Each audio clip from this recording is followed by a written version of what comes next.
ఈ దేశంలో అన్యాయానికి గురైనటువంటి వారు ఎవరు అంటే ఎస్సీ కమ్యూనిటీకి చెందినటువంటి వారు. 1950 యాక్ట్ ఈ దేశంలో నెలకొల్పబడినప్పుడు బాబాసాహెబ్ అంబేద్కర్ తో పాటు రాజ్యాంగాన్ని రచిస్తున్నప్పుడు, దాని మీద సమాలోచనలు చేస్తున్నప్పుడు ఆ కమిటీలో చేర్చబడినటువంటి మేధావి వర్గం అంతా కూడా చేసిన పని ఏంటో తెలుసా? ఈ దేశంలో ఎస్సీలు, ఎస్టీలు, బీసీలు ఎక్కువ శాతానికి చెందినటువంటి వారు ఉన్నారు. ఒక వర్గానికి చెందినటువంటి వారు, ఈ వర్గానికి చెందినటువంటి వారందరినీ కూడా వారి గుత్తాధిపత్యంలో పెట్టుకుని ఈ దేశాన్ని పరిపాలించడానికి వాళ్ళు చేసిన స్వార్థపూరితమైనటువంటి ఆలోచనల్లో బలైపోయినటువంటి జాతి ఏదైనా ఉంది అంటే అది ఎస్సీ కమ్యూనిటీకి సంబంధించిన జాతి.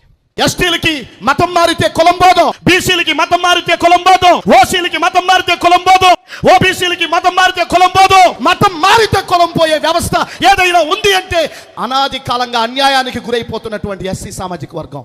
మేధావులు మనం చెప్పుకుంటున్నారు కదా, ఏం మీ నోళ్ళు మోగబోయాయి, ఏం మీ ఉద్యమాలు ఎటువైపు వెళుతున్నాయి, ఏం మీరు గొంతెత్తి మీ యొక్క జాతి కోసం నిజమైనటువంటి నినాదాన్ని ఎందుకు ఇవ్వలేకపోతూ ఉన్నారు? మీ మీద 1950 యాక్ట్ మిమ్మల్ని అణచివేతకు గురి చేస్తూ ఉంటే దీని మీద ఉద్యమం చేసేటటువంటి దిశగా ఎందుకు కలవలేకపోతున్నాయి? డబ్బుకు దాసోహం అయిపోతున్నారు. తెలుసుకోవాలి, చైతన్యవంతులు అవ్వాలి. 1990లో బౌద్ధులండి, బౌద్ధ విశ్వాసాన్ని అనుసరించేటటువంటి వారి యొక్క శాతం ఎంత?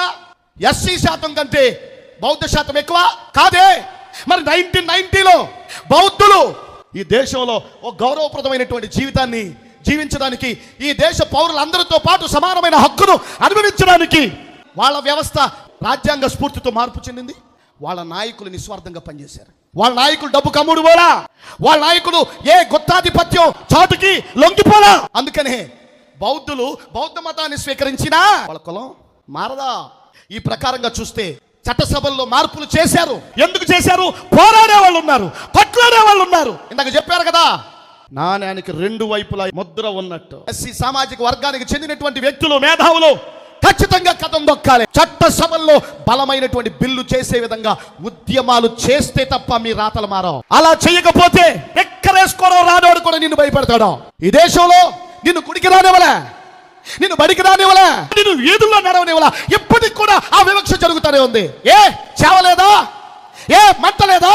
ఇంత అన్యాయం జరుగుతూ ఉంటే ఎందుకు మౌనంగా ఉంటున్నావు? ఉద్యమాలు డబ్బులతో నడవండి, స్పిరిట్ తో నడుస్తాయి. మాట్లాడే తత్వం కలిగిన ప్రతి ఒక్కరు కూడా లేవాలి. మాట్లాడితే నోరు మీద కొట్టేస్తారేంటి? కొట్టినా సరే ఈ దేశంలో రాజ్యాంగం మిగిలిన వర్గాలకు ఎంత ధైర్యం ఇచ్చిందో అంతే ధైర్యం నీకు ఇవ్వాలని నువ్వు కొట్లాడో.